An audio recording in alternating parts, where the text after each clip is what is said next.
Keberadaan Islam tradisional sebagai bentuk pengejawantahan antara teks dan konteks agar kedua hal ini dapat bersinergi yang saling berkaitan secara utuh. Inilah bagaimana kalau kita melihat Islam khilafah cenderung di dalam pemahaman secara tekstual, mereka memahami secara tekstual dalam pendapat mereka. Dan kan kita tahu juga bagaimana pemahaman Islam liberal, Islam sekuler cenderung kontekstual di dalam pemahaman mereka. Sedangkan Islam tradisional mencoba bagaimana mensinergikan antara teks dan konteks di dalam kehidupan masyarakat. Agar apa? Tentunya agar kedua hal ini dapat bersinergi yang saling berkaitan secara utuh. Karena Islam tradisional merupakan wajah keislaman dengan mengambil nilai-nilai yang terdapat di dalam kawasan Nusantara untuk digali dalam khasanah keislaman yang lebih membumi dalam kehidupan secara kafah. Baik Islam liberal maupun Islam khilafah cenderung mengarah pada pola pemikiran keberat-beratan dan ketimur tengahan. Inilah perbedaan mendasar antara Islam tradisional dengan Islam liberal maupun Islam khilafah dalam membangun karakter masyarakat di bumi Nusantara. Kita masih ingat bagaimana di dalam pada masa zaman kolonial Hindia Belanda yang berada di kawasan Nusantara, kawasan Indonesia.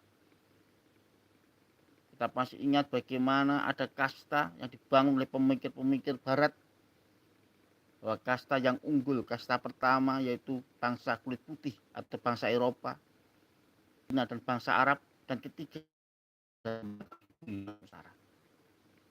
Maka untuk itulah kebangkitan bagaimana membangun Islam Nusantara supaya kasta-kasta itu segera hilang. Kita berdiri dan duduk sama tinggi, duduk sama rendah dan berdiri sama tinggi. Itulah bagaimana kita memprinsipkan diri bahwa manusia adalah sama di dalam kehidupan masyarakat. Yang membedakan apa? Membedakan adalah keimanan. Ketika mereka membuat label-label kasta-kasta, kita di nomor 3 kan, mereka nomor 1 dan 2, tentu perlu kita menjawab dari berbagai pertanyaan-pertanyaan tentang hal itu.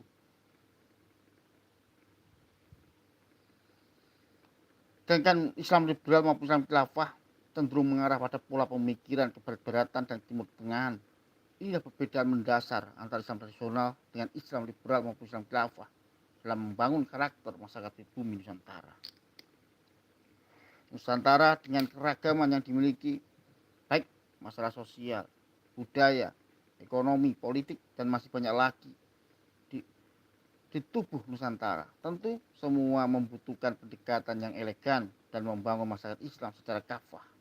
Inilah bagaimana kita membangun secara kafah dalam tradisi keislaman, dalam budaya keislaman.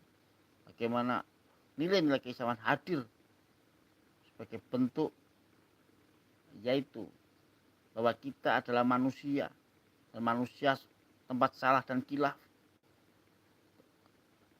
Lalu siapa yang tidak salah dan kilaf? Tentunya mereka yang minta ampun kepada Allah Subhanahu wa taala. Dan kita selalu berusaha merendahkan hati serendah-rendahnya. Supaya apa? Supaya kita memahami bahwa kita adalah menstatuskan diri bahwa kita adalah hamba Allah Subhanahu wa taala. Inilah bagaimana umat Islam selalu berusaha merendahkan hati serendah-rendahnya.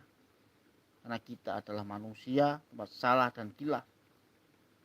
Maka sudah sepatutnya, selayaknya kita selalu minta ampun pada Allah Subhanahu wa taala. Nusantara dengan keragaman yang dimiliki, baik masalah sosial, budaya, ekonomi, politik, dan masih banyak lagi di tubuh Nusantara. Tentu semua membutuhkan pendekatan yang elegan dalam membangun masyarakat Islam secara kafah agar dapat bersinergi dengan baik antara gagasan dengan realita kehidupan di tengah-tengah masyarakat.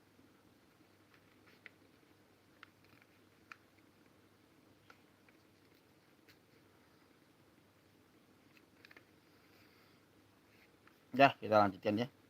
Jadi dalam membangun Islam tradisional tak lepas dari sebuah strategi dengan pendekatan sosial maupun budaya agar masyarakat Nusantara dapat menerima dengan baik keberadaan